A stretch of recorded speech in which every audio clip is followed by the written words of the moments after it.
황금 나침반이라 불리는 최고급 레스토랑 안은 돈과 야망의 향기로 가득 차 있었다.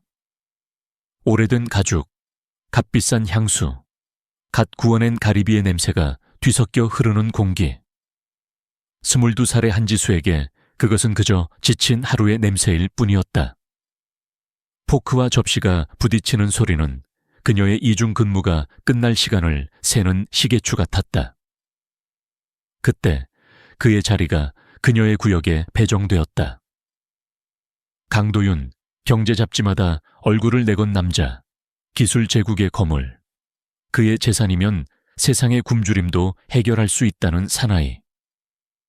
지수가 그의 물을 채워주자 그는 낡은 가죽 포트폴리오를 옆에 앉은 투자자들에게 밀어내며 모든 것의 시작이 된 도면을 보여주었다.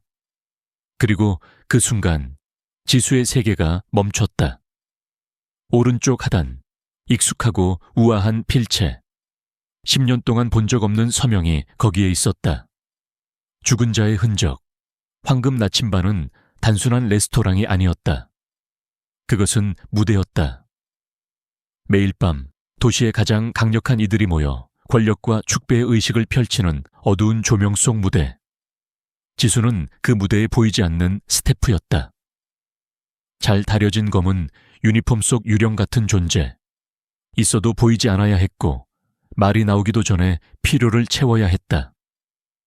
그녀의 움직임은 간결했고 지난 2년 동안 무거운 쟁반과 정교하게 담긴 송로버섯 리소토 접시를 수없이 날라오며 갈고 닦은 결과였다.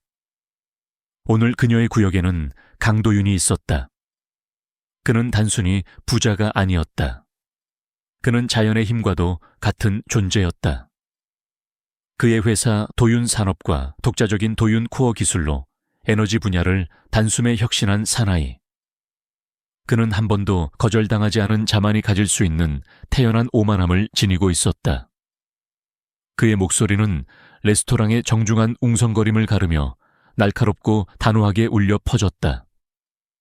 그는 3명의 아첨꾼 같은 투자자를 대신해 주문했다. 굴 요리부터 시작하지.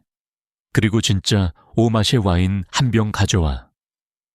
그 싸구려 대체품 말고 그는 지수를 바라보지도 않고 어깨 너머 허공을 보며 명령했다. 지수는 단순히 고개를 끄덕이며 얼굴에 전문적인 무표정을 지었다. 알겠습니다, 손님. 그러나 속에서는 익숙한 씁쓸한 감정이 요동쳤다. 지금쯤 그녀는 양자 과정을 설계하고 있어야 했다. 2년 전까지만 해도 그녀는 서울대학교 물리학과의 전액 장학생이었고 미래는 눈부신 궤도로 치솟고 있었다. 그러나 그 전화 한 통이 모든 것을 바꿔버렸다. 어머니 이선영이 쓰러졌다. 희귀한 퇴행성 신경질환. 장학금은 학비만을 감당했을 뿐 산더미처럼 불어나는 병원비와 24시간 간병비는 막아내지 못했다.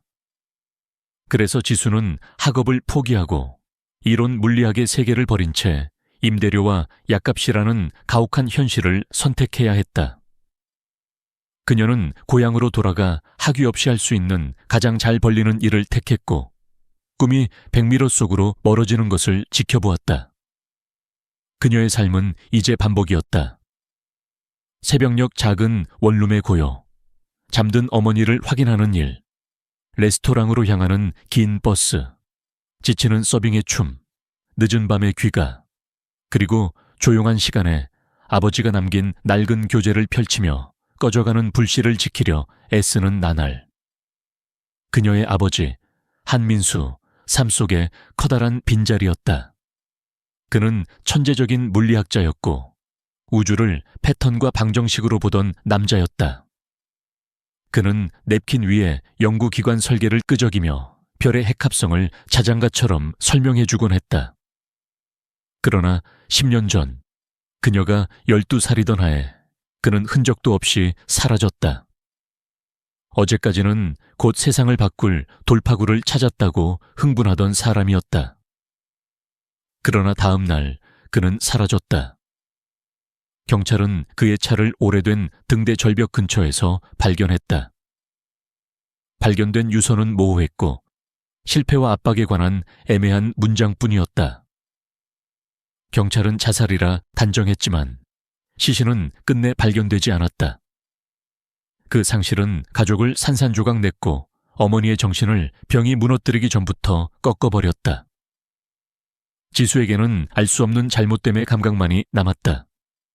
그녀는 본능적으로 공식적인 이야기를 믿을 수 없었다. 아버지는 결코 포기할 사람이 아니었다. 그의 낙관은 그가 연구하던 우주처럼 무한했으니 웨이트리스 강도윤의 목소리가 현재로 그녀를 잡아 끌었다. 그는 빈 물잔을 조급하게 가리켰다. 죄송합니다, 손님. 지수는 주전자를 들어 손의 떨림을 억누르며 물을 따랐다. 그때 강도윤은 마치 연극처럼 자랑스럽게 가져온 포트폴리오를 열었다. 신사 여러분, 미래를 말하기 전에 과거를 보여드리겠습니다. 그는 포트폴리오에서 라미네이트 처리된 오래된 설계도를 꺼내어 책상 위에 펼쳤다. 그것은 냅킨 낙서가 아니라 세월에 바랜 제도 용지 위에 복잡한 수식과 정교한 설계가 빼곡히 적힌 도면이었다. 그것은 자기장 선과 입자, 주입기가 얽혀있는 토로이드 챔버였다. 핵융합 장치, 우아하고 혁명적인 발명, 지수의 숨이 멎었다. 그것은 잊혀진 꿈의 반쯤 남은 멜로디처럼 익숙했다. 그녀는 어린 시절 내내 아버지 책상 위에 흩어진 이와 같은 그림들을 보며 자랐다. 강도윤은 도면 위를 손가락으로 두드렸다. 20년 전 한 번의 영감이 지금의 조단위 현실이 되었습니다. 이것이 도윤 코어의 최초 설계입니다. 손님들의 감탄이 흘러나왔다. 하지만 지수는 그들을 보지 않았다. 그녀의 눈은 종이의 오른쪽 하단에 꽂혀 있었다. 거기 20년 전의 날짜 옆에 서명이 있었다. 유려하고 자신감 넘치는 필체, 큰 곡선을 그린 H, 그리고 날카로운 직선으로 떨어지는 S. 시간이 느려졌다. 레스토랑의 소음은 먼 울림이 되었다. 손에 든 물주전자의 무게가 갑자기 엄청나게 느껴졌다. 그것은 그녀가 수없이 손가락으로 따라 그려온 서명이었다. 생일 카드에서 허락장에, 책 첫 장에 별자리 이름을 가르쳐 주던 그 사람의 서명, 한민수. 세상이 기울었다. 10년간 품어온 의심이 단 하나의 확신으로 응축되었다. 지친 마음을 가르는 차갑고 순수한 분노가 피어올랐다. 그리고 그녀의 목소리가 터져나왔다. 그것은 더 이상 웨이트리스의 낮은 속삭임이 아니었다. 10년의 슬픔이 담긴 맑고 단호한 목소리였다. 손님, 그녀는 그의 눈을 똑바로 바라보며 말했다. 저건 제 아버지의 서명입니다. 강도윤은 얼어붙었다. 찰나의 순간 그의 얼굴에는 가식 없는 감정이 드러났다. 단순한 놀람이 아니었다. 무덤에서 유령이 걸어 나온 듯한 원초적인 충격. 철저히 세운 현실이 산산조각 나는 공포. 그가 세상에 내보이던 오만한 가면은 찢겨나갔고 추하고 두려움에 젖은 얼굴이 드러났다. 그의 손에서 반쯤 들어올린 물잔이 떨어졌다. 유리잔은 공중에서 오랫동안 매달린 듯하다가 마후간이 테이블 모서리에 부딪혔다.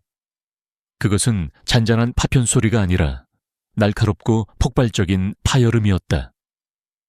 유리 파편이 반짝이며 흩어졌고 물은 설계도의 가장자리를 적시며 흘러내렸다.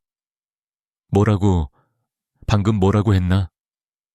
강도윤은 목이 메인 듯 속삭였다.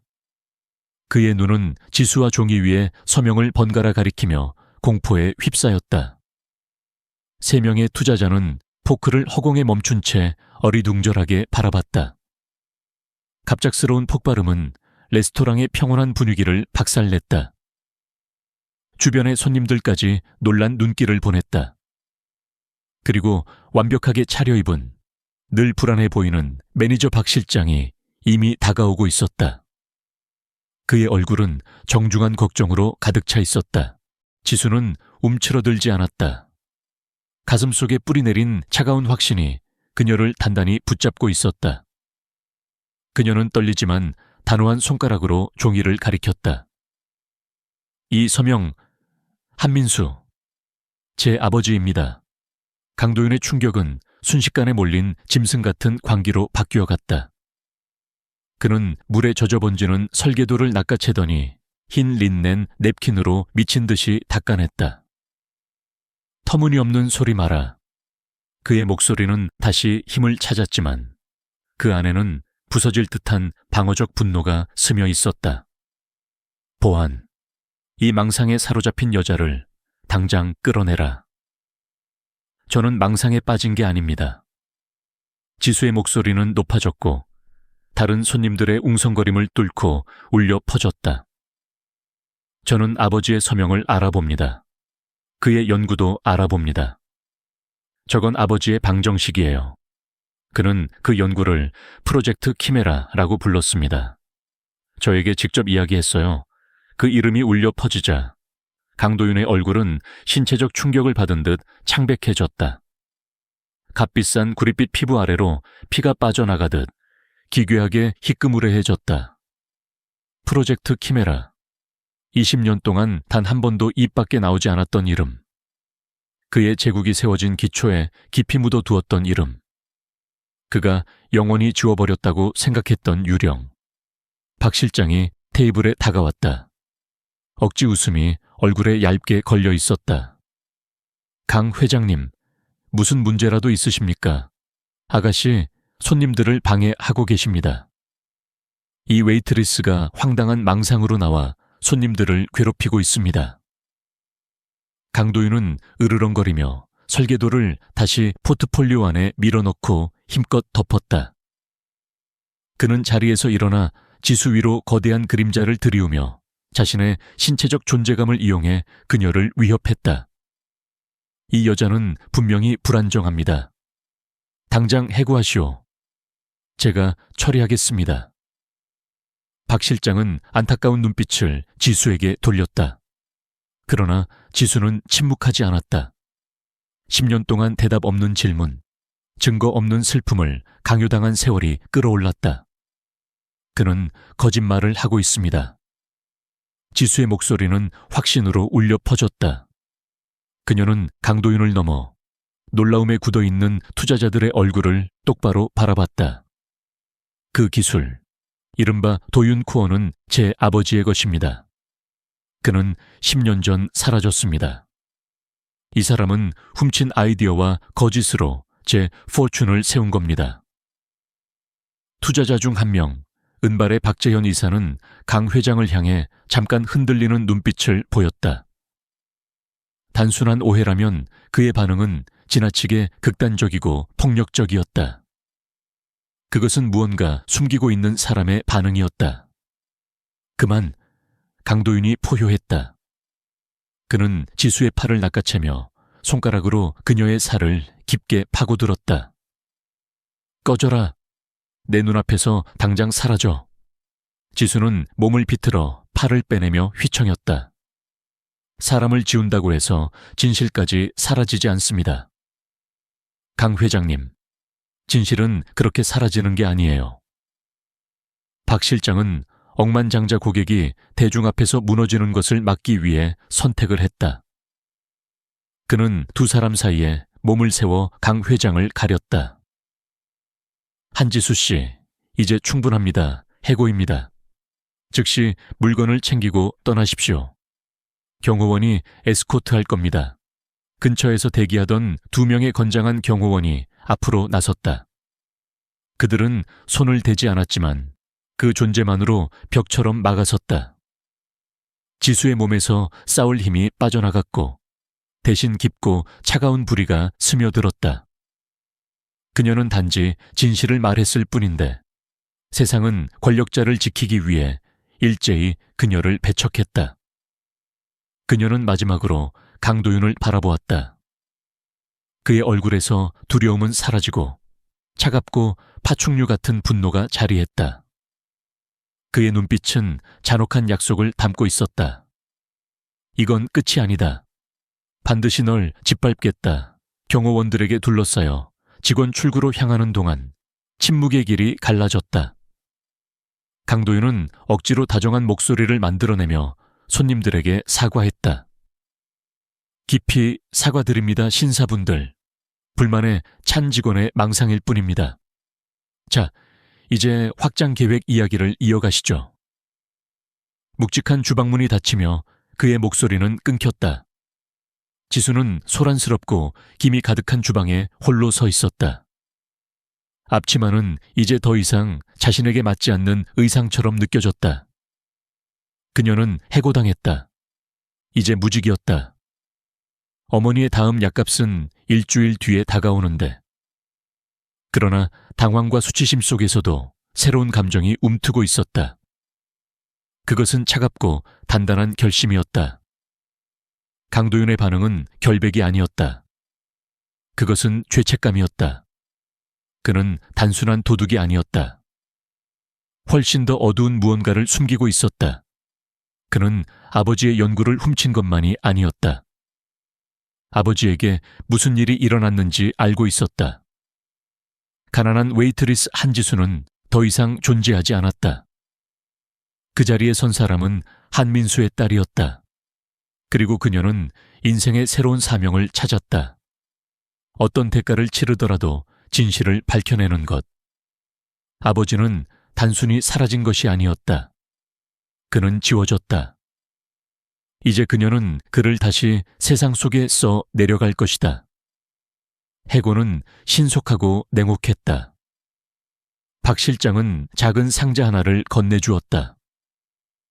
그 안에는 그녀의 사물함에 있던 소지품과 마지막 급여 명세서가 들어있었다. 그의 얼굴은 돌처럼 굳어 있었고 단 한 푼의 위로금도 추천서도 없음을 분명히 했다. 그리고 다시는 이 건물에 발을 들이면 불법 침입으로 체포될 것이라고 경고했다. 메시지는 분명했다. 강도윤의 영향력은 그의 회사 벽을 훨씬 넘어 뻗어 있었다. 버스 창밖으로 스쳐 지나가는 가로등 불빛 속 지수는 수치와 좌절에 짓눌렸다. 일자리 없음, 병든 어머니, 강력한 적. 그것은 불가능한 상황 같았다. 집에 도착했을 때 그녀를 맞은 것은 오직 작은 방에서 들려오는 어머니의 고른 숨소리뿐이었다. 그렇게 연약하고 취약한 어머니의 모습은 지수의 가슴에 새로운 공포를 일으켰다. 내가 무슨 짓을 한 걸까? 그녀는 낡은 소파에 주저앉아 머리를 감쌌다. 레스토랑에서의 장면이 다시 떠올랐다.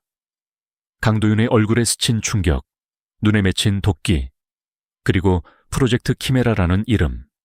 그것은 망상이 아니었다. 그것은 현실이었다. 절망을 뚫고 새로운 생각이 솟아올랐다. 10년 동안 그녀가 가진 것은 슬픔과 의심뿐이었지만 이제는 이름과 표적이 생겼다. 강도윤. 지수는 기진맥진한 몸을 억지로 일으켜 현관 옆의 끈을 잡아당겼다. 삐걱대는 나무 사다리가 내려오며 다락방으로 이어졌다. 차갑고 먼지 가득한 공간. 아버지가 사라진 뒤 어머니가 참아버리지 못한 상자들이 가득 쌓여 있었다. 낡은 종이 냄새와 잊힌 기억의 냄새. 지수는 벌거벗은 정우 아래에서 수색을 시작했다. 무엇을 찾을지는 몰랐지만 단서, 연결고리, 무언가가 필요했다. 상자 속에는 오래된 장식품, 그녀의 초등학교 성적표, 사진 더미들이 뒤섞여 있었다. 그러다 그녀는 멈췄다. 두꺼운 마분지 상자, 거기엔 단순히 이렇게 적혀 있었다. HM 작업 심장이 쿵쾅이며 뛰었다. 그녀는 낡은 테이프를 칼로 잘라내고 상자를 열었다. 안에는 대학 서점에서 파는 스프링 노트 수십 권이 들어있었다. 아버지의 빽빽하고 정교한 필체로 가득 찬 방정식, 이론, 도면들. 그것은 그의 일생의 작업이었다. 그녀는 몇 시간을 그곳에서 보냈다. 마치 잊힌 문명을 발굴하는 고고학자처럼. 그녀는 그날 밤 본 도면에 초기 초안을 발견했고 여백에는 낯익은 메모가 적혀 있었다. 도윤은 구속장이 너무 불안정하다고 생각한다. 하지만 나는 해결할 수 있다. 강도윤 상자 깊숙한 곳에서 그녀는 또 하나의 봉투를 발견했다. 이번에는 도면이 아니라 사진들이었다. 숨이 멎었다. 거기에는 20년 전의 아버지가 환하게 웃고 있었고 옆에는 훨씬 젊고 마른 체구의 강도윤이 있었다. 그들은 칙칙한 건물 앞에 서 있었고 뒤에는 이렇게 적힌 간판이 보였다. 북원 응용과학연구소. 그들은 친구처럼 동료처럼 보였다. 강도윤은 단순히 아버지의 연구를 우연히 가로챈 기업의 상호가 아니었다. 그들은 서로를 알고 있었다. 함께 일했다. 이 배신은 지수가 상상한 것보다 훨씬 더 깊고 개인적인 것이었다. 그녀는 계속 파고들었다. 상자의 맨 아래 두꺼운 바인더 맨 뒤쪽 커버 속에 꽂혀있던 단 한 장의 종이를 발견했다. 그것은 법적 문서의 복사본, 한민수와 강도윤이 설립한 헬리오스 이노베이션의 파트너십 해지 계약서였다. 그것은 아버지가 사라지기 불과 3주 전의 날짜였다. 빽빽한 법률 문구에 따르면 한민수는 두 사람이 공유하던 지적재산에 대한 모든 권리를 포기하는 대신 터무니없이 작은 금액을 받는 것으로 되어 있었다. 문서에는 해지 사유가 적혀 있었다. 한민수가 점점 더 불안정한 행동을 보이며 전문적인 비행을 저질렀다는 것이었다. 가장 소름 끼치는 부분은 맨 아래 서명이었다. 그것은 아버지의 이름이었지만 서명은 틀렸다. 그것은 서툴고 어설픈 위조였다. 우아하게 크게 돌리던 흔 비좁고 답답했고 날카롭게 떨어지던 쓴 주저하고 흔들렸다. 그것은 강도윤이 공개적으로 자랑하던 도면 위에 당당한 서명과도 지금 그녀 주변에 흩어져 있는 수천 개의 필기체와도 전혀 닮지 않았다. 바로 이것이었다. 결정적인 증거. 강도윤은 단순히 아이디어를 훔친 것이 아니었다. 그는 자신의 흔적을 덮기 위해 법적 문서를 조작했다. 그는 아버지를 불안정한 사람으로 몰아쓰고 명예를 훼손해 그들의 평생 연구를 차지한 것이었다. 차가운 공포가 지수를 덮쳤다. 아버지의 자살 이야기는 갑자기 훨씬 더 사악하게 보였다. 전 재산을 빼앗기고 평판은 파괴되고 배신당한 사람. 그런 절망에 빠진 아버지가 바다로 걸어 들어갔을까? 아니면 끝까지 싸우려 했을까? 그리고 조단이 아이디어 앞에 선 냉혹한 강도윤 같은 자가 그런 사람에게 무엇을 했을까? 그 생각은 너무 끔찍해서 지수는 실제로 몸이 아픈 듯했다. 그는 단순히 아버지의 이름을 특허에서 지운 것이 아니었다. 그는 아버지 자체를 지워버렸다. 지수는 조심스럽게 위조된 문서와 사진, 그리고 프로젝트 키메라 초기 설계가 담긴 노트 한 권을 챙겼다. 다락방의 먼지는 더 이상 죽은 자의 먼지가 아니었다. 그것은 화약 냄새 같았다. 10년 동안 그녀는 피해자였다. 슬픔의 바다에서 표류하는 존재였다. 그러나 이제 그녀는 증거를 가졌다. 방향을 가졌다. 그리고 무엇보다 적을 가졌다. 새벽빛이 거실 창으로 스며드는 가운데 지수는 다락에서 내려왔다. 그녀 안에서 깊은 변화가 일어나고 있었다. 공포는 여전히 있었지만 그것은 이제 차가운 매듭으로 남아있었을 뿐이었다. 그 위로 맹렬히 타오르는 결심이 자리했다. 그녀는 이제 단순히 아버지의 기억을 위해 싸우는 것이 아니었다. 아버지의 삶을 위해 싸우고 있었다. 그는 그 문서에 서명하지 않았다. 그는 스스로 목숨을 끊지 않았다. 지수는 반드시 10년 전 무슨 일이 있었는지를 밝혀내야 했다. 그리고 그녀는 혼자서는 할 수 없다는 것도 알았다. 지수는 경찰로 향할 수 없다는 것을 알고 있었다. 10년 된 위조 문서, 해고당한 웨이트리스의 말, 그리고 세상이 사랑하는 억만장자. 그녀의 이야기는 끝까지 듣기도 전에 기각될 것이다. 그녀는 이미 거대한 자들과 싸워본 사람, 강도윤을 두려워하지 않는 사람을 필요로 했다. 그녀는 하루 종일 공공도서관에 앉아 컴퓨터로 강도윤의 과거를 파고들었다. 기사, 소송 기록, 도윤 산업과 관련된 어떤 논란의 흔적이라도 찾으려 했다. 그러나 그의 위상에 비해 공개 기록은 의심스러울 만큼 깨끗했다. 그러나 6년 전에 아카이브 뉴스 사이트를 뒤지던 중 그녀는 한 이름을 발견했다. 변우진. 변우진은 한때 서울 크로니클의 탐사 기자였고 기업 부패를 집요하게 파헤치는 기사로 떠오르는 별이었다. 그리고 6년 전 그의 시선은 강도윤을 향했다. 그는 도윤산업의 창립 과정에 의혹을 제기하는 일련의 기사를 발표했다. 코어 기술의 개발 일정에 대한 불일치, 그리고 배제당한 익명의 동업자에 대한 증언을 담았다. 방역은 즉각적이고 파괴적이었다. 도윤산업은 변우진과 크로니클을 명예훼손으로 고소했고 무자비한 음해 캠페인을 벌였다. 그의 익명 제보자들은 협박이나 거액의 돈 앞에서 모두 입을 닫았다.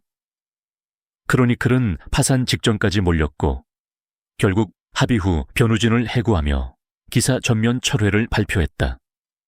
그는 한순간에 파멸했다. 한때는 손댈 수 없는 기자였지만 그 후에는 사회적 추방자가 되었다. 지수는 그의 근황을 한 블로그에서 찾아냈다. 그는 이제 허름한 원룸에서 소규모 테크 블로그를 운영하며 거대 기업들을 향한 냉소적인 글을 쓰고 있었다. 그는 상처 입은 사자였고 여전히 포효했지만 우리 안에 갇혀 있었다. 지수에게 그는 완벽했다. 그녀는 결국 그의 주소를 알아냈다. 낡고 습기 찬 콘크리트 냄새가 가득한 허름한 건물. 사피호 문 앞에 서서 노크를 했다. 심장이 터질 듯 뛰었다. 문을 연 남자는 예상과 달랐다. 그는 사진보다 젊어 보였다. 30 후반쯤 지친 눈빛 속에 여전히 날카로운 지성이 숨어 있었다. 그의 머리는 헝클어져 있었고 면도도 하지 않았으며 티셔츠에는 커피 얼룩이 남아 있었다. 그래, 그의 목소리는 거칠었다. 변우진 씨 맞으십니까? 그는 문틀에 기대며 의심과 지루함이 섞인 표정으로 대답했다. 누구신데요? 뭘 파시러 오셨으면 관심 없습니다. 소송 서류면 그냥 문 앞에 두고 가세요. 제 이름은 한지수입니다. 그녀는 가방끈을 움켜쥐며 말했다. 강도윤에 관한 기사들을 읽었습니다. 그의 눈이 좁혀졌다. 지루함은 사라지고 날카롭고 아픈 빛이 스쳤다. 예실이죠. 내가 틀렸던 겁니다. 신문도 세상도 모두 그렇게 말했습니다. 이제 됐으니 그만 가시죠. 그는 문을 닫으려 했다. 잠시만요. 지수는 손을 뻗어 문을 막았다. 틀리신 게 아닙니다. 맞으셨습니다. 단지 증거가 없었던 거예요. 그는 잠시 멈추어 그녀의 얼굴을 살폈다. 그곳에는 광인도 허황된 망상도 없었다. 오직 필사적인 진지함만 있었다. 그는 깊게 한숨을 내쉬며 문을 더 열었다. 5분 드리겠습니다. 그 후에는 나가셔야 합니다. 그의 원룸은 책, 신문 더미, 화이트보드가 뒤엉킨 혼돈이었다. 보드에는 다이어그램과 낙서가 빼곡했고 빨간 실이 연결된 채 도표처럼 얽혀 있었다. 그것은 집착에 사로잡힌 남자의 서재였다. 그 한가운데에는 도윤산업 전용 보드가 자리하고 있었다. 아직도 그를 조사하고 계셨군요. 지수의 말은 질문이 아니라 확신이었다. 취미라고 합시다. 변우진은 투덜거리며 잡지를 치웠다. 배 안에서 배 모형 만드는 거랑 비슷한 거죠. 쓸모없지만 시간은 가니까. 자, 이제 무슨 이야기입니까? 도윤의 공장이 당신 마을 물을 오염시켰습니까? 자율주행차가 당신 고양이를 치기라도 했습니까? 지수는 그의 냉소를 무시했다. 그녀는 강도윤 전용 보드 앞으로 걸어가 가방에서 물건들을 꺼냈다. 먼저 아버지와 젊은 강도윤이 함께 찍힌 사진을 핀으로 고정시켰다. 변우진의 눈이 살짝 커졌다. 저 사람은 누구죠? 제 아버지 한민수입니다. 지수가 대답했다. 그녀는 위조된 파트너십 해지 계약서를 사진 옆에 붙였다. 이게 강도윤이 아버지의 연구를 빼앗기 위해 사용한 문서입니다. 서명을 보세요. 변우진은 몸을 숙이며 기자의 본능을 되찾은 듯했다. 그는 서투른 서명을 자세히 들여다보고 다시 지수를 보았다.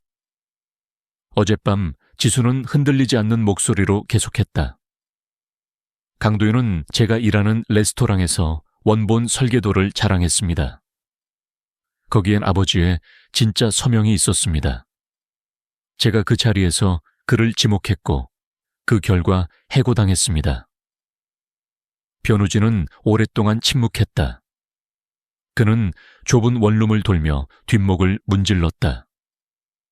사진을 들어 두 젊은 남자의 얼굴을 살펴보았다. 희망과 야망으로 빛나던 시절의 표정, 그리고 위조된 문서를 보았다. 훈련된 눈은 즉시 위조의 흔적을 알아봤다. 불균일한 피랍, 머뭇거림. 마지막으로 그는 모든 것을 걸고 거인을 상대한 젊은 여성을 바라봤다. 프로젝트 키메라. 그는 낮게 중얼거리며 자신이 붙여둔 화이트보드 쪽을 바라봤다. 거기에는 물음표가 붙은 채 적혀 있었다. 한때 입을 닫은 제보자가 흘린 조각. 아버지가 붙인 이름입니다. 지수가 속삭였다. 마침내 변우진은 그녀를 바라봤다. 그의 눈에서 냉소는 사라지고 한때 정의로운 기자였던 망령이 되살아났다. 불꽃은 꺼진 게 아니었다. 단지 연료를 기다리며 숨어 있었을 뿐. 아가씨. 그의 목소리는 거칠었지만 감정이 담겨 있었다. 당신이 무엇에 발을 들여놓았는지 아십니까? 이건 단순히 공을 훔친 문제가 아닙니다. 강도윤 같은 남자가 조단위 제국을 세우고도 허점을 남길 리가 없죠. 만약 당신 아버지가 그 문서에 서명하지 않았고 그 후에 우연히 사라졌다면 말입니다. 알아요. 지수의 목소리는 약간 떨리고 있었다. 전 아버지가 살아있다고 생각합니다. 강도윤이 어딘가에 숨겨뒀다고 생각해요. 돌아가신 게 아니라고 믿습니다. 변우진은 그녀를, 그리고 6년 동안 풀어내려 했던 거짓과 권력의 거미줄이 얽힌 자신의 보드를 바라봤다. 그는 그동안 빠져있던 핵심을 깨달았다. 피해자, 증거, 인간적인 요소. 그리고 지금 그것이 자신의 집에 서 있었다. 이것은 단순한 기사가 아니었다. 구원할 수 있는 기회였다. 자신의 명예도, 그리고 한민수의 진실도. 좋습니다, 한지수 씨. 변우진의 얼굴에 느리고 위험한 미소가 번졌다. 이제 제 관심을 끌었군요. 함께 사냥하러 갑시다. 지수와 변우진의 동맹은 공동의 목적 속에서 단련되었다. 변우진의 허름한 원룸은 전쟁실이 되었다. 한때 방향 없던 그의 혼돈스러운 에너지는 이제 레이저처럼 집중되었다. 그는 옛 인맥을 되살리고 잊었던 취재 기법을 꺼내며 지수가 가져온 증거를 오랜만에 느끼는 갈망으로 탐독했다. 지수는 아버지의 노트를 분석하며 중요한 맥락을 제공했다. 그의 과학적 약어를 해독하며 강도윤이 배신했던 그 천재적이고 순수했던 사람의 초상을 그려냈다. 그들의 첫 단서는 사진 속 회사, 북원 응용과학연구소였다.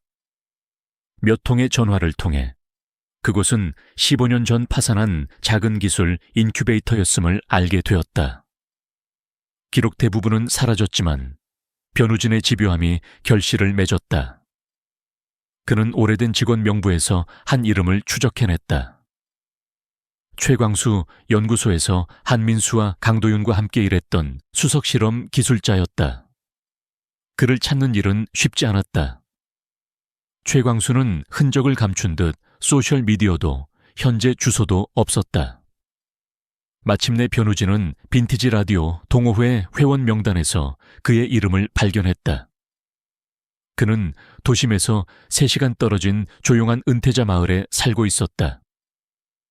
그들이 잘 관리된 작은 주택에 도착했을 때 최광수는 70대 후반의 신경질적인 작은 체구의 남자였다. 물기 어린 눈, 떨리는 손. 그는 처음엔 문을 열기조차 주저했다. 그러나 지수가 자신을 한민수의 딸이라고 소개하는 순간 그의 태도는 무너져 내렸다. 그는 떨리는 손으로 그들을 안으로 안내했다. 이날이 올 줄 알고 있었습니다. 그는 두 손을 비비며 속삭였다. 항상 알았어요. 햇살이 쏟아지는 거실, 오래된 아마추어 라디오 장비로 가득한 공간에서 최광수는 20년간 짊어진 양심을 내려놓았다. 한 박사님은 천재였습니다. 그의 목소리는 감정으로 젖어 있었다. 우리는 그저 화학자와 공학자였을 뿐이었죠. 그는 물리학의 시인이었습니다. 반면에 도윤은 장사꾼이었습니다. 매력적이고 야망에 가득 차 있었지만 철저히 무자비했죠. 그는 한 박사의 천재성을 상품, 착취할 자원으로만 보았습니다. 그는 프로젝트 키메라에 대해 말했다. 그것이 처음부터 끝까지 한민수의 두뇌에서 나온 결과였음을 확인했다. 강도윤의 역할은 자금을 마련하고 사업을 운영하는 것이었다. 하지만 한 박사가 안정적인 시제품에 가까워지자 강도윤은 점점 더 소유욕을 보이며 비밀스럽게 행동하기 시작했다. 도윤은 한 박사를 회의에서 배제하기 시작했습니다.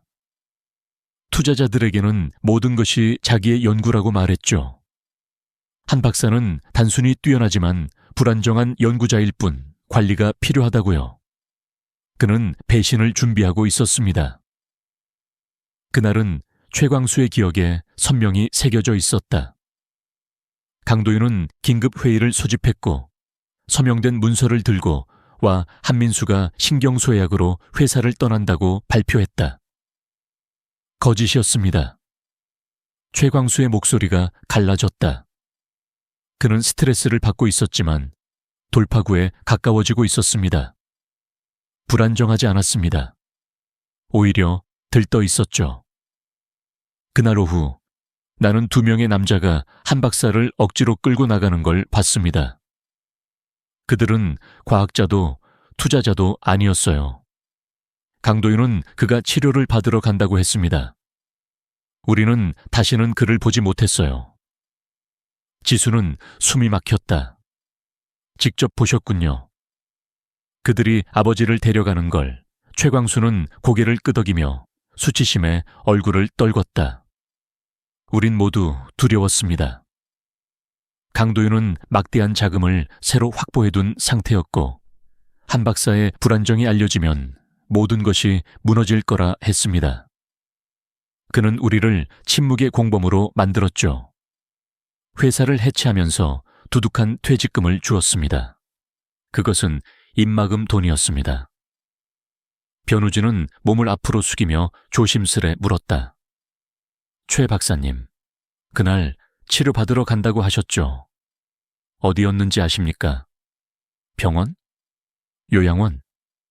최광수는 잠시 머뭇거리며 방 안을 두리번거렸다. 마치 강도윤이 아직도 어딘가에서 지켜보고 있을 것처럼. 그날 아침 강 회장이 전화를 하고 있었습니다. 나는 우연히 들었죠. 그는 어떤 장소를 언급했습니다. 은밀하게 오랜 기간 환자를 관리할 수 있는 시설. 이름은 버들골 요양원이라고 했습니다. 그 이름이 공기 속에 무겁게 드리워졌다. 병원이 아니었다. 세상에서 잊히기 위한 장소. 지금도 운영 중일까요? 지수가 속삭였다. 변우진은 이미 노트북을 두드리고 있었다. 몇 분 뒤 그의 얼굴이 굳어졌다. 이제는 이름을 바꿨습니다. 버들골 힐링센터라고 불리네요. 인적 드문 산속에 위치한 초호화 고급 요양시설입니다. 장기 정신질환 환자, 특히 고액 자산가를 비밀리에 수용하고 있군요. 이사회는 익명, 페이퍼 컴퍼니로 운영됩니다. 하지만 제 전 재산을 걸고 말하죠. 강도윤이 뒤에서 조종하고 있습니다. 지수는 자리에서 일어났다. 그녀의 안에서 슬픔, 분노, 그리고 믿기 어려운 희망이 폭풍처럼 휘몰아쳤다. 아버지는 죽은 게 아니었다. 그는 포로였다. 10년 동안 그는 침묵 속에 갇혀 있었고 그의 연구를 훔친 자의 손에 제국이 세워졌다. 우린 아버지를 구해야 합니다. 지수의 목소리는 떨렸지만 강철 같은 결의로 채워져 있었다. 최광수는 그녀를 바라보았다. 그의 눈에는 슬프지만 진심 어린 종영이 어려 있었다. 조심해야 합니다, 아가씨. 내가 알던 그 젊은 야심가는 이제 괴물이 되었어요. 그는 20년 동안 자신의 거짓을 지키며 살아왔습니다. 무엇이든 할 겁니다. 어떤 짓이든 아버지가 살아있다는 사실은 모든 것을 바꿔 놓았다. 이제 이 싸움은 정의를 위한 여정이 아니었다. 그것은 구조작전이었다. 판은 평판에서 생명과 자유로 옮겨졌다. 변우진은 특유의 탐사기술로 버들골 힐링센터를 파헤쳤다. 그가 알아낸 것은 요새였다. 인적 드문 숲이 우거진 계곡 속 최첨단 보안 시스템으로 둘러싸인 시설. 압력 감지판, 적외선 카메라, 군사 수준의 훈련을 받은 민간 경비 인력까지 갖춘 곳이었다. 정문으로 들어가는 것은 법원 명령 없이는 불가능했다. 그러나 그 명령을 얻으려면 한민수가 그 안에 있다는 구체적인 증거가 필요했고 그 증거를 얻으려면 안으로 들어가야 했다. 모든 것을 계산하는 강도윤이 설계한 완벽한 함정이었다. 그들이 변우진의 원룸에서 작전을 논의하던 중 강도윤의 압박은 서서히 시작되었다. 지수의 실업급여 신청이 이유 없이 서류 오류로 거부되었다. 이어서 변우진의 블로그는 정교한 사이버 공격을 받았고 사이트는 반복적으로 다운되었다. 그들은 감시당하고 있었다. 위협은 점점 더 노골적으로 변했다. 어느 날 밤 지수가 집에 돌아왔을 때 현관문에 자물쇠가 부서져 있었다. 나무는 안쪽에서 갈라져 있었고 집안은 뒤집혀 있었다. 그러나 도난은 아니었다. 작은 TV도 어머니 이선영의 귀중품도 건드려지지 않았다. 오직 아버지의 다락방 상자들만 흩어져 있었다. 노트북과 연구 노트가 바닥에 널려 있었다. 메시지는 분명했다. 우린 네가 누구인지 안다. 네가 뭘 찾는지도 안다. 당장 멈춰라. 이선영은 두려움에 떨며 애원했다. 지수야, 제발. 이건 그만해. 이건 감당할 수 있는 일이 아니야. 강 회장은 너무 강력해. 너마저 잃을 수는 없어. 어머니의 겁먹은 얼굴을 보며 지수는 죄책감을 느꼈다. 그러나 그것은 곧 불타는 분노로 삼켜졌다. 엄마, 그래서 우리가 해야 하는 거예요. 그녀의 목소리는 낮지만 매서웠다. 그들은 단순히 거짓을 지키는 게 아니에요. 지금은 두려워하고 있어요. 우리가 진실에 가까워졌다는 뜻이에요. 침입 사건은 오히려 그들의 결심을 굳혔다. 더 이상 지체할 수 없었다. 희망은 최광수에게서 왔다. 그들은 그에게 전화를 걸어 상황을 설명했다. 죄책감에 시달리던 노라오 기술자는 협박의 수법에 경악했고 마침내 보다 직접적으로 돕기로 결심했다. 들어갈 방법이 있을지도 모릅니다. 광수의 목소리는 변우진이 설치한 보안 회선을 통해 들려왔다. 시설의 오래된 병동, 원래 요양원 건물에 낡은 환기 시스템이 있습니다. 헬리오스 이노베이션이 업그레이드 입찰에 참여한 적이 있거든요. 카운티 기록 보관소에 도면이 남아있을 겁니다. 아마도 경비가 미치지 못한 서비스 덕트가 있을 수 있어요. 그것은 그들이 필요로 하던 희망의 한 줄기 빛이었다. 변우진은 위장 신분과 역사적 건물 보존 연구라는 그럴듯한 명목으로 카운티 기록 보관소에 접근했다. 그는 하루 종일 수십 년 된 설계도를 검토했고 마침내 발견했다. 건물 서쪽 잡목숲으로 가려진 거대한 환기 통풍구. 사람 하나가 기어갈 만큼 넓었고 오래된 장기 요양 병동의 지하 서비스 터널로 직접 이어졌다. 새로운 보안망에는 포함되지 않은 오래된 맹점이었다. 계획은 절박했고 위험했다. 변우진은 1마일 떨어진 임대한 차량에서 감시와 통신을 담당할 것이었다. 지수는 더 작고 민첩했기에 안으로 들어가는 임무를 맡았다. 광수는 기억 속에 남아있는 병동 구조와 한민수 같은 고위험 환자들이 수용되는 고보안 구역의 위치를 알려주었다. 지수는 작은 이어피스로 변우진과 통신하며 개조된 휴대폰으로 증거 사진을 찍을 예정이었다. 그날 밤은 어둡고 달빛조차 없었으며 빗소리가 잡음을 덮어줄 예보가 있었다. 차 안의 정적은 숨 막힐 듯했다. 변우진은 지수를 바라봤다. 그녀는 어두운 옷차림에 창백했지만 결의에 찬 얼굴이었다. 너무나 어린 나이에 감당하기엔 너무 큰 위험이었다.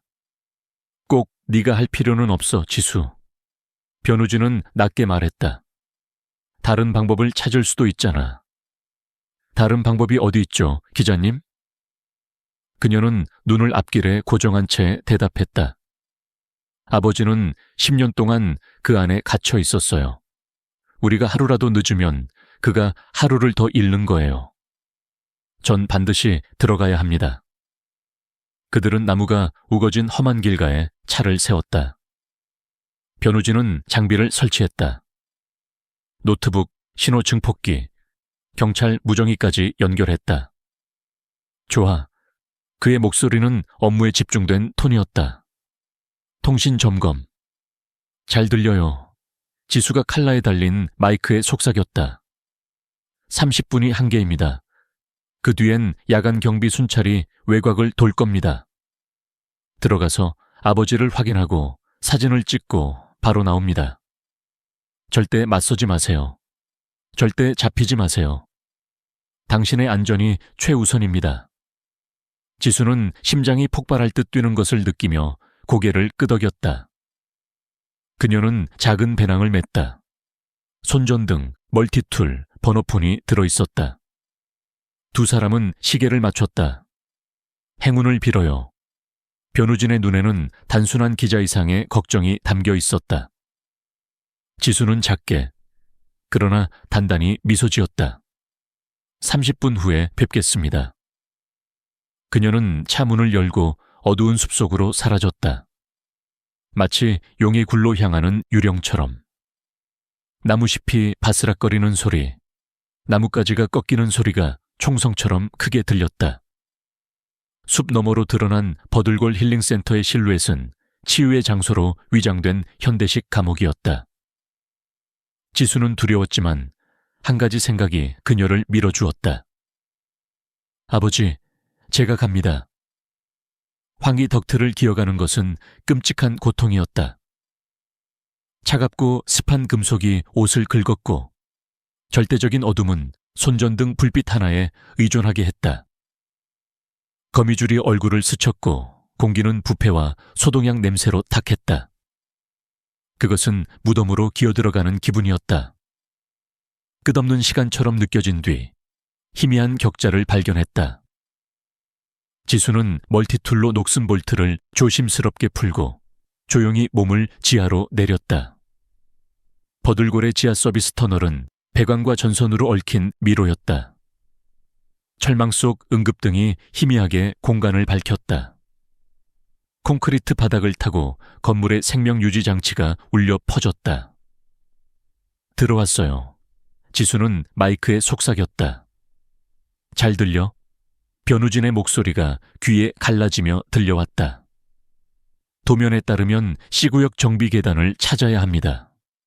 그 계단이 서관 1층으로 이어질 겁니다. 조용히 하세요. 순찰 인원이 있습니다. 낡은 벽에 희미하게 남은 글씨를 따라 지수는 계단을 찾았다. 그녀는 온몸의 신경을 곤두쓰며 천천히 올랐다. 공기는 더 따뜻해졌고 소독약 냄새가 진해졌다. 그녀가 발을 들인 1층은 지하와 전혀 달랐다. 이곳은 깨끗하고 섬뜩하게 고요했다. 바닥은 반짝이는 대리석, 벽은 부드러운 크림색, 은은한 간접 조명은 꿈결 같은 평화를 가장했다. 아름답지만 침묵의 감옥. 복도 양쪽에 무거운 참나무 문들에는 이름이 없고 번호만 있었다. 작은 강화 유리창과 식판 투입구가 달려 있었다. 서관에 들어왔어요. 너무 조용합니다. 지수가 속삭였다. 거기가 고부한 병동입니다. 변우진이 대답했다. 환자들은 대부분 강한 약물에 의존해요. 방을 확인하세요. 20분 남았습니다. 심장이 미친 듯 뛰는 가운데 지수는 문에서 문으로 이동하며 작은 창으로 안을 들여다봤다. 첫 방에는 텅 빈 눈빛으로 TV 화면을 바라보는 노인이 있었다. 두 번째 방에는 잠들어 몸부림치는 남자가 있었다. 각 방마다 세상에 버려진 사람들이 갇혀 있었다. 그들의 부유한 가족들은 그들을 시야 밖에 숨기고 싶어 했다. 그러다 113호 앞에 다다랐다. 지수는 창을 통해 안을 들여다봤다. 그리고 세상이 멈췄다. 방은 단출했다. 침대, 작은 탁자, 의자 하나. 침대 가장자리에 앉아 문을 등진 채 앙상한 어깨를 들이운 남자가 있었다. 그는 수척했고 어깨는 깊은 패배감에 짓눌린 듯 구부정했다.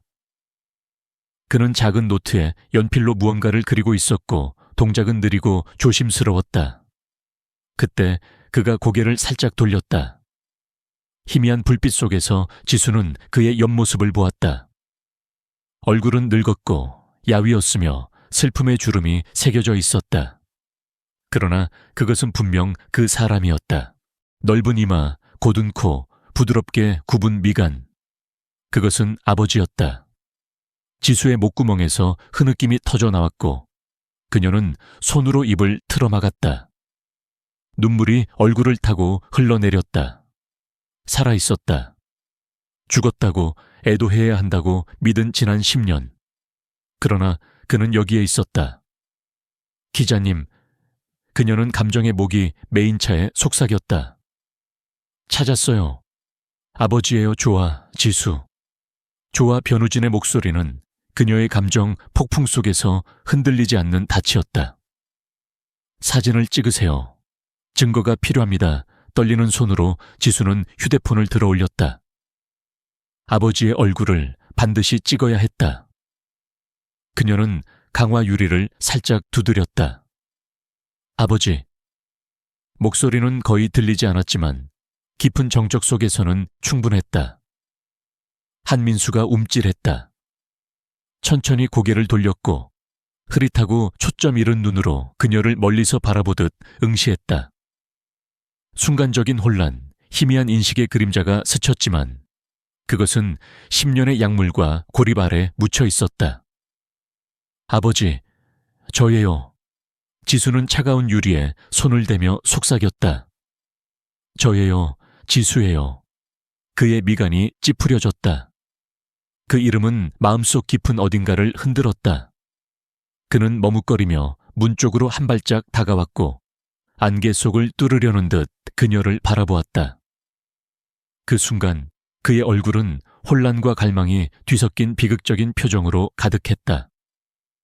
그리고 지수는 사진을 찍었다. 명확한 얼굴 사진, 확실한 증거. 갑자기 복도 끝에서 묵직한 소리가 울려 퍼졌다. 금속문이 쾅 닫혔다. 순찰 요원. 지수, 지금 당장 나와야 합니다. 변우진의 날카로운 목소리가 귓속에 울렸다. 공포가 그녀를 덮쳤다. 그를 두고 갈 수 없었다. 다시는. 그러나 만약 잡힌다면 모든 것이 끝이었다. 휴대폰 속 증거도 파괴될 것이고 그녀 또한 아버지처럼 침묵당할 것이었다. 사랑해요, 아버지. 그녀는 유리 너머로 속삭였다. 꼭 다시 올게요. 약속해요. 그가 이해했는지는 알 수 없었다. 그러나 그녀가 돌아서려는 순간 그의 손이 올라와 유리에 닿았다.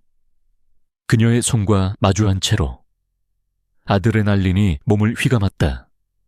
지수는 복도를 내달렸고 계단을 뛰어내려가 폐가 터질 듯 호흡하며 다시 지하의 미로로 뛰어들었다. 그녀는 환기 덕트를 찾아 몸을 끌어올리고 필사적으로 기어나왔다. 아버지의 얼굴은 눈 속에 불길처럼 새겨져 있었다. 겨우 밖으로 나오자 차갑고 젖은 숲에서 그녀는 숨을 몰아쉬며 눈물과 진흙에 뒤덮였다. 그녀는 휘청이며 달렸고 마침내 변우진의 차 실루엣을 보았다. 문을 열고 조수석에 몸을 던지듯 들어갔다. 그녀는 떨며 숨을 몰아쉬었다. 증거 있어요. 그녀는 마치 성물을 들듯 휴대폰을 들어 올렸다. 아버지, 증거요. 변우진은 말없이 그녀의 어깨에 손을 얹었다. 지수는 흐느끼며 울었다. 잃었던 아버지, 다시 찾은 아버지, 그리고 다가올 싸움을 위해 그들은 용의 굴을 뚫고 들어갔다. 이제 그 괴물을 쓰러뜨릴 방법을 찾아야 했다. 사진은 모든 것을 바꿨다. 유리를 통해 찍은 흐릿한 사진이었지만 부정할 수 없었다. 113호의 남자는 분명 한민수였다. 변우진은 알았다. 이 사진, 최광수의 증언, 위조 문서. 이 세 가지면 충분했다. 이제 그는 단순한 기사가 아니라 제국을 무너뜨릴 폭탄을 가진 셈이었다. 그는 48시간 동안 집에 틀어박혀 지수와 함께 기사 작업에 몰두했다. 평생의 걸작, 초기 동업, 배신, 위조 문서, 납치와 10년의 불법 감금. 모든 진실이 담겼다. 사진, 광수의 선서 진술서, 위조 서명과 진짜 서명을 비교한 분석. 그리고 이름. 강도윤. 그는 단순한 도둑이 아니라 납치범이었다. 변우진은 그것을 허름한 블로그에 올리지 않았다. 이건 너무 컸다. 그는 남은 단 하나의 인맥을 썼다. 6년 전 은밀히 그를 믿어주었던 조선일보 고위 편집자. 그는 암호화된 파일을 보내며 단 한 줄을 남겼다. 구원. 화요일 아침 기사는 세상에 터졌다. 그것은 파문이 아니라 세계적 쓰나미였다. 한민수는 어디에 있는가? 전 세계 1위 실시간 검색어가 되었다. 도윤 산업의 주가는 개장 전 폭락하며 수십억 달러가 증발했다. 뉴스 차량들은 본사와 버들골 힐링센터 앞에 몰려들었다. 강도윤은 완전히 기습당했다. 그는 분노에 찬 성명을 발표하며 망가진 기자와 망상에 빠진 여자가 꾸민 음모라고 주장했다. 그러나 사진은 너무나 명확했고 이야기는 너무 구체적이었다. 20년간 쌓아온 거짓의 벽은 몇 시간 만에 무너져 내렸다. 그날 오후 연방 수사관들이 압수수색 영장을 들고 버들골을 급습했다. 그들은 지수가 묘사한 그대로의 방에서 한민수를 발견했다. 그는 쇠약하고 혼란스러웠지만 정신은 아직 남아 있었다. 한 여성 수사관이 부드럽게 이름을 묻자 그는 놀라울 만큼 선명하게 대답했다. 제 이름은 한민수입니다. 제 딸을 보고 싶습니다. 재회는 감옥이 아닌 부안병원에서 이루어졌다. 지수가 들어왔을 때 아버지는 침대에 앉아 있었다. 10년 만에 약물에서 벗어난 눈에는 안개가 없었다. 오직 인식과 깊은 사랑만 있었다. 지수야. 그의 목소리는 거칠었지만 또렷했다. 넌 날 찾았구나. 그녀는 달려와 안겼다. 훔쳐간 세월, 삼켜야 했던 슬픔은 포옹 속에서 녹아내렸다. 어머니 이선영도 거기에 있었다. 그녀는 남편의 손을 잡고 병마마저 기적 앞에서 잊은 듯했다. 강도윤의 몰락은 빠르고 완전했다. 그는 전용기를 타고 도망치려다 체포되었다. 법정 싸움은 길었지만 증거는 압도적이었다. 최광수의 증언, 조작된 진료 기록, 그리고 페이퍼 컴퍼니에서 버들골로 이어지는 자금 흔적. 그는 납치와 불법 감금, 수십 건의 사기죄로 유죄 판결을 받았다. 그의 제국은 무너졌다. 도윤 산업은 파산과 구조조정을 거쳐 해체되었다. 그러나 잿더미 속에서 새로운 것이 태어났다. 이제 정당하게 돌아온 프로젝트 키메라의 특허는 새로운 회사의 초석이 되었다. 이름하여 한변에너지. 변우진은 복원된 명예를 넘어 전설이 되었고 이사회에 합류해 투명성을 지켜내겠다고 다짐했다. 그리고 새로운 CEO 자리는 지수가 차지했다. 웨이트리스 유니폼은 사라지고 이제는 정장을 입었지만 그녀의 내면의 불꽃은 여전했다. 더 이상 천재의 딸이 아니라 스스로 길을 여는 지도자였다.